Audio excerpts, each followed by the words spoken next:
Han. Welcome to BTCON here at Spigen Hall.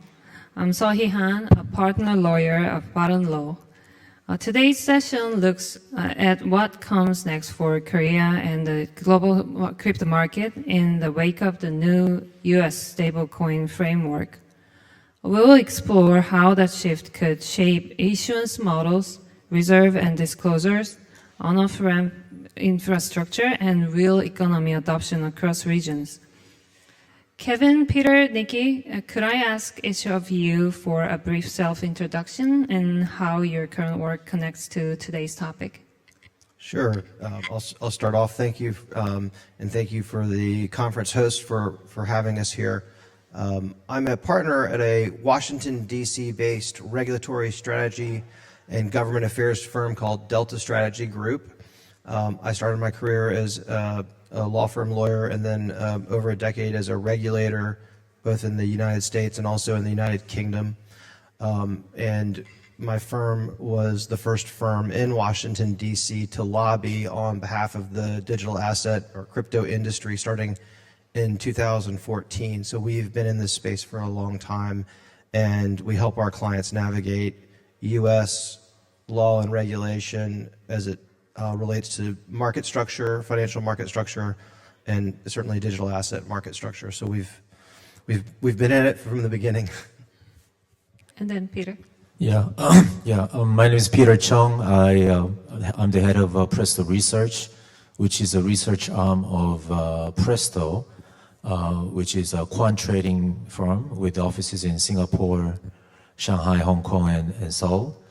And we are also active in various areas of blockchain industry, acting as a market maker and also providing OTC trading services and also structured products. Please, Niki. Niki Ariyasinghe. For those of you who may not know Chainlink, we essentially do two things. One is we connect blockchains with off-chain systems. So partly that's bringing data on-chain from varying sources, which is very popular in DeFi. We typically provide most of the data feeds in the DeFi ecosystem, but also connecting into off-chain systems like off-chain payment networks and so on. Second component is regarding movement of tokens and messages between different blockchains, both public blockchains and private permission blockchains, and varying different blockchains on the spectrum. So as it relates to stablecoins, Chainlink's role is typically two things. One is bringing data on-chain with regards to reserves, proof of reserves, ensuring that one-to-one backing. And secondly, enabling liquidity. So once stablecoins are issued, enabling those stablecoins to be moved and utilized across a wide range of different blockchains. Pleasure to be here. Thank you, guys. And let's dive into discussion. First question is about U.S. regulation. I will ask first question to Kevin. In U.S. law, the U.S. has enacted a groundbreaking stablecoin law, the Genius Act, this year. Could you give us a concise overview of what it entails and why it matters now? How do core requirements such as full reserve backing and regular disclosure aim to protect investors and market integrity, and what do they imply for the U.S. crypto ecosystem going forward? Sure, thank you. I'll be very brief. As most people in this room know, the two probably most important things for the success of digital assets are a market structure, clarity around market structure, and clarity around stablecoins, because stablecoins are sort of the grease that lets the entire system move, especially in the trading of digital assets. The U.S. passed the Genius Act this year, and the Genius Act provides essentially two or arguably three pathways for issuers to issue stablecoins in the United States. There is a federal regulated path, which involves licensing at the federal level with the OCC. There is a state regulated path, which, as the name implies, it involves licensing with a state regulator, and there is an option for a foreign regulated entity to offer stablecoins in the United States.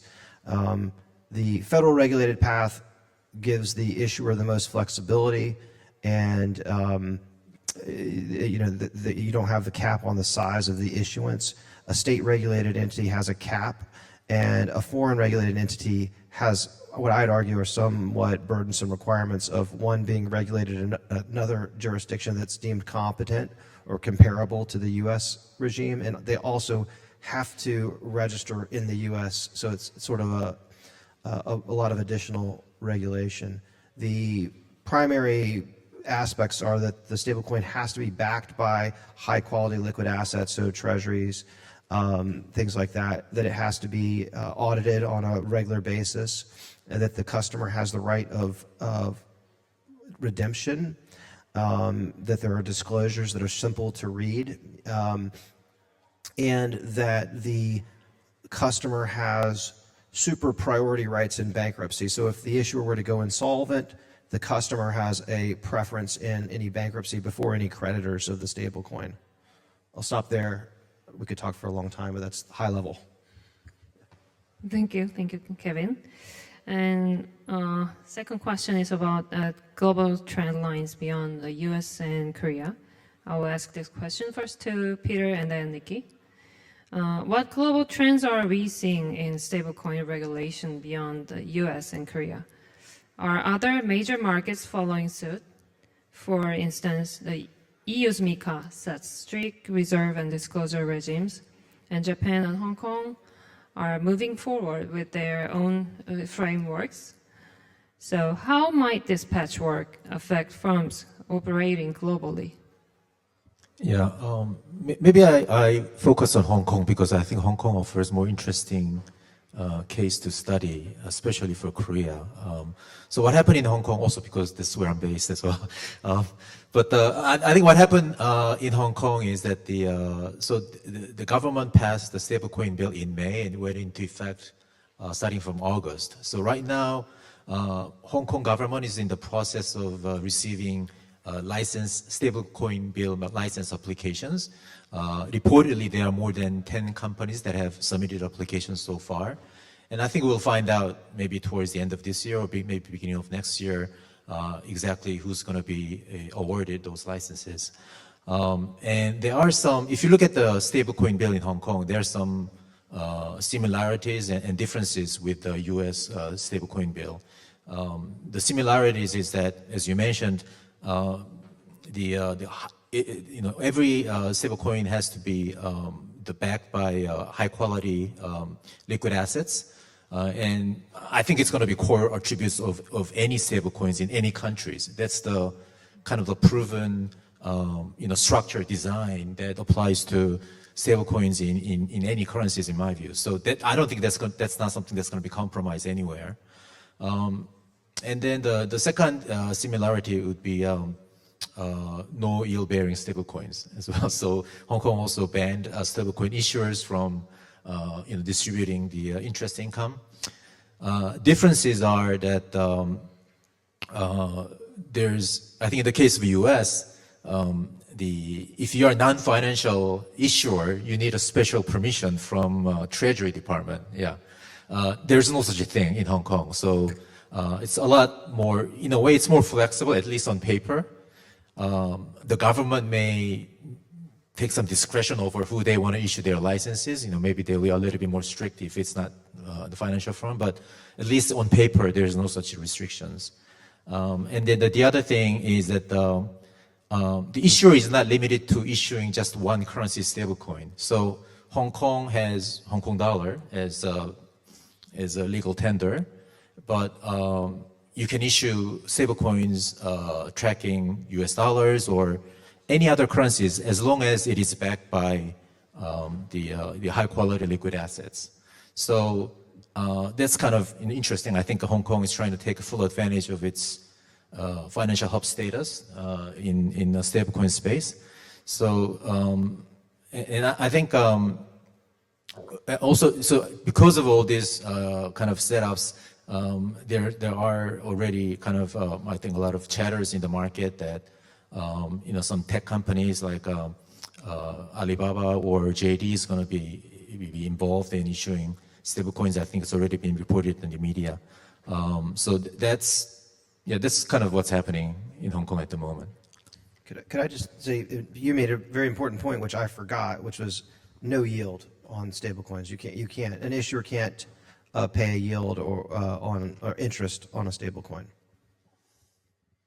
Okay, thank you, Peter. And I will ask Niki the same question, but from an integration and enterprise perspective, what does this mean for adoption?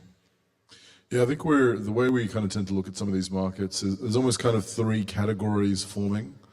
So one is you have highly progressive markets, even putting the US to one side for one moment, the efforts in Hong Kong have actually been happening for quite some time. Another key market, which is pursuing that financial hub status, is the United Arab Emirates as well, which also has a stablecoin regime that has been introduced over the past year. Then you've got this kind of second category of countries, and I'd actually put Japan in that category as well. So they're kind of moving, but moving at a slower pace. About 2 weeks ago, they announced the first licensed entity for a Japanese yen stablecoin with a company called JPYC. And obviously there's a number of initiatives underway there as well. Singapore, I think, is taking a bit more of a watch and see approach, and they've obviously been following it and exploring this for quite some time. The third category is quite interesting because as a result of what was discussed earlier regarding what's happening in the US, there are what we hear both from large enterprises, large financial institutions, large corporates, like Peter was suggesting as well as with regulators across APAC and the Middle East, is that there are a number of highly conservative institutions, highly conservative regulators that are being forced to respond. So even, I was told personally that a particular large financial institution is having to develop a stablecoin strategy. Even if the answer is no, we're not going to launch a stablecoin, they're being forced to answer that question at the highest possible levels within those organizations. So I think that's really the important part about what's happening with the Genius Act in the US, is that it's playing this catalytic role, even for organizations that perhaps don't necessarily want to move so quickly, but they're being forced to respond almost as a defensive move. The other thing just to kind of note as well is, as you have this emergence of organizations that are progressing with their deployments, their stablecoin deployments, particularly in economies like Hong Kong and the United Arab Emirates, what's interesting is because those organizations naturally are hubs anyway, you have tremendous amounts of trade flows between those particular geographies and others that will emerge.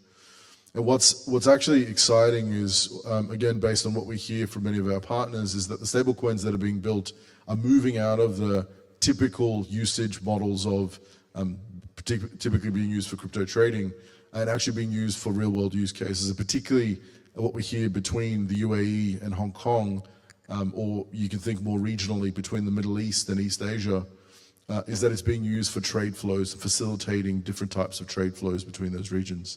So I think that's part of the exciting part for us, is stablecoins being used in a different way. Thank you, Peter and Niki. And third question is about regulation and innovation. With regulators stepping in, how do we balance regulation and innovation? Stablecoin began in private sector, driving innovation. Now that governments are creating rules, will these frameworks foster innovation by legitimizing the space, or could they unintentionally stifle it? For example, do stricter requirements raise barriers to entry for startups, or do they attract serious capital and new payment products by providing certainty? I will ask this question first to Niki and then Peter, please. I think it always comes back to balance. I think typically if you're looking for authentic or kind of bona fide actors that are looking to move into stablecoin businesses in a wide variety of markets, typically they want the regulation to be put into place, because ultimately it gives them assurance, gives their investors and their boards assurance that what is being built for something that is real and can be authorized appropriately. So no one wants to necessarily be building in a vacuum. But I think the flip side of that, of course, is to your point about, stifling innovation, and I think the comment was made earlier. You have some of these regimes that are being introduced, and it's still highly progressive to actually have the stablecoin regime being introduced in certain countries, but they are taking quite a strict approach. And I think where there could be some great opportunities as we progress down this path is taking a phased approach where you may have the introduction of a highly strict regime, but I think given the discussions that are happening between progressive regulators like Hong Kong and the UAE with market actors, is that you could also see a pathway where there's a phase 2 and a phase 3 where you start enabling yield-generating stablecoins and a range of other different models. And I think that's really where, again, a lot of the bona fide actors and organizations we see that are moving into this space, what they want to see from some of these progressive regulators is, and they completely understand, obviously you can't just open the floodgates, but actually taking a little bit more of a forward-thinking approach for phases 2 and 3 and what comes next as well. Thank you, Niki. Then Peter, can you give your ideas whether a policy lens on keeping innovation alive while meeting prudential goals? Yeah, I mean, my take on this topic is that, so we have stablecoin regulations in the US and, places like Hong Kong. And I think what it does is, it's sort of, I want to make an analogy to maybe pharmaceutical industry where, all the drugs that we take has to go through the FDA approval process. And then it gets to the mass market. But that's how we consume these drugs. But before that, there's something called the clinical studies that you have to go through. Stage 1, stage 2, stage 3. And these are the special, you can call it kind of like an experimental usage of the drugs. And that's where potential innovations can come through. Next generation drugs are innovated through this kind of method. So I think, these license regimes can be kind of viewed as a FDA approval process. So, the stablecoin issuers that get regulated and licensed and then issue stablecoins are the ones that are appropriate for the mass market usage and adoption. But on the other hand, there will be still the experimentation going on outside these regulated borders to generate the next use case with a stablecoin. So I think the regulation itself or the license regime doesn't necessarily stop innovation. In fact, I think it will generate another type of innovation where now that it's in the mass market, there could be innovations in terms of how to integrate these approved products. So companies like, all the Amazon or Walmart, all these retailers and distributors can now feel confident that these are the products approved by the government, and then be willing to experiment with how to integrate these, these technology into their payment system. So I think it'll lead to another types of innovation, and therefore it's not necessarily something that's going to hurt innovation efforts. Thank you, Peter. Thank you, Niki. And the fourth question is about the US and EU divergence. I think this is a very important question. I will give this question to Kevin. And the US and the EU seem to be moving in different directions. From your perspective, what explains the divergence? Institutional mandates, market infrastructure, or policy philosophy? What does that mean for issuer location decisions or token design and bank or non-bank roles? Yeah, it's a great question, and I think it follows nicely after the answers that we just heard. I'll put it in the context of a story. Just last week, I had a client in town. They are a global digital asset market maker, one of the largest, and we took them to the White House to meet with the crypto czar to talk about the U.S. market structure legislation and to give their viewpoint of or some thoughts about what the U.S. should try to achieve in their legislation. And one of my clients it's a woman who is based in London. She's European though, and she was talking about MiCA, and her observation I thought was spot on. Unlike most assets, even physical commodities, certainly equities, digital assets can move around the globe. There are the most easily moved with the greatest velocity. A single share, or, a U.S. share isn't easy to trade somewhere else. It can be done, but it's complicated. So these assets are going to move wherever the market participants think it makes the most sense for them to move, and they're going to trade in the jurisdictions where it makes the most sense for them to trade. And so she used the example of MiCA and said, hey, in Europe we have this very complex, very well thought out statute, and it's very clear what your obligations are, but it's a walled garden, and the walls are very high, and as a result, the only market participants that are there are those that have to be there. So there's certain market participants that they don't have a choice. But outside of those market participants, folks are staying where they were before, whether that's Singapore, Hong Kong, Seychelles, wherever. And so you can have a great, well thought out statute, but if it doesn't make sense for market participants, they're not going to come. And if they don't come, you don't have liquidity, then you're not going to be terribly successful. Now, I think in some instances that might be the design or the desire of the regulator. They may not want to be the world hub for digital assets. And obviously I can't speak for European regulators, but there are some sensitivities in some jurisdictions about how welcoming they want to be, and you can set the regulatory bar based on what you want. And so our message to the U.S., and as you may or may not know, the U.S. is sort of halfway through. They've passed a bill in the House, and now we're working on a bill in the Senate for market structure. And the point was, hey, if the agenda is to have the U.S. be one of the places where innovators come to build, then we need to make sure the walls on that that garden, or we don't really want a garden, but a walled garden, but you need to make sure that you balance customer protection and market integrity with the ability for innovators to build without too much friction. Otherwise, they're just going to go to another jurisdiction. Thank you, Kevin. This might be the last question, and I'll ask this question to Peter. Which jurisdictions are likely to see faster stablecoin adoption, and which are likely to lag? And also, based on that, one dominated stablecoin, let's say Korean stablecoin, should be like what should be. Yeah, you gave me the hardest question. So, okay, so which jurisdiction is going to see the biggest adoption? I think one thing we have to remember when we talk about stablecoin is, so 99% of the stablecoin is US dollars, right? And I think we have to think about very hard why that's the case.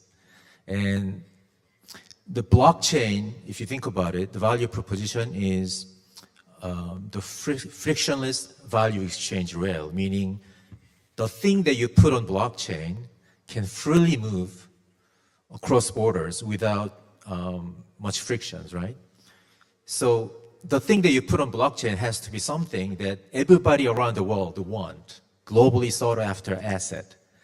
When you think about it, there are not that many assets like that. The reason is how we assign value is often very narrative based, and narratives are formed around community. So, the value tends to exist within a set of isolated silo communities. So that's why we don't have that many assets that are globally sought after. But US dollar and gold and a few other things are one of those few. So I think that's why when we talk about stablecoin, it's a primarily US dollar story, in my view. So which jurisdiction is going to see the biggest adoption? I think it's going to be where it's easiest to issue US dollar stablecoin. So obviously, I think US is going to have an advantage because you have all the distributors there. Now, but then I don't want to dampen all the hopes in other jurisdictions. So in other markets, I think other markets can also try. But I think the earlier session had a great points. I think I completely agree with the three gentlemen that were up here that it has to be accompanied by an effort to internationalize their currencies.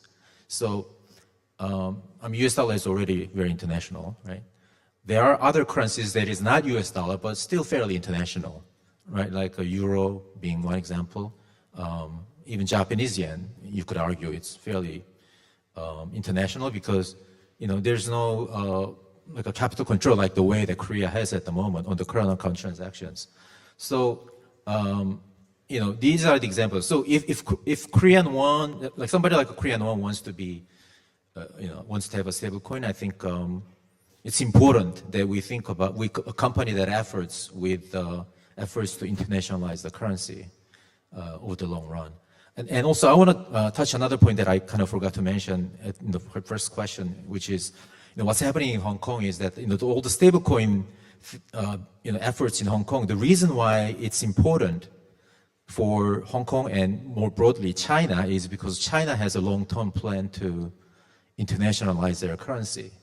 So right now, it's similar to Korea. There's restrictions on capital account transactions as well.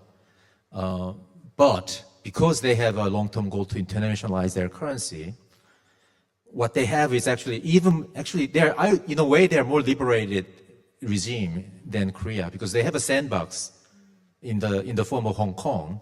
And in Hong Kong, they actually let some of their currency leak out and trade in Hong Kong market. So it's like a sandbox approach.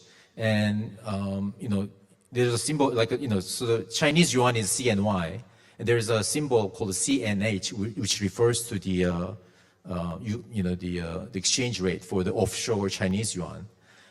It's very small at the moment. It's only about 1% of the CNY in circulation, but they can grow it, I think, gradually. And I think if they were to make a stable coin out of a CNY, they're probably going to start with a CNH first.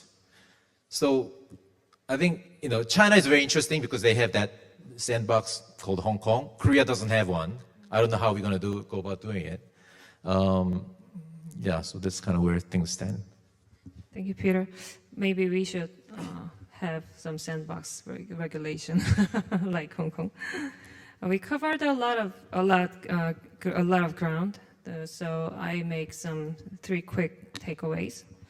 First is regulatory clarity is arriving but not uniform. And second is prudential guardrails are the price of scale. Clear rules on reserves, redemption, and disclosures can unlock payment use cases and institutional participations. And third is Korea's opportunities design choice. With global frameworks emerging, Korea can tailor issuer scope, on-off ramps, and consumer safeguards and to catalyze real economy adoption. Kevin, Peter, Niki, thank you for your insights, and thanks to all of you for joining us. Enjoy the rest of BTCON. Thank you.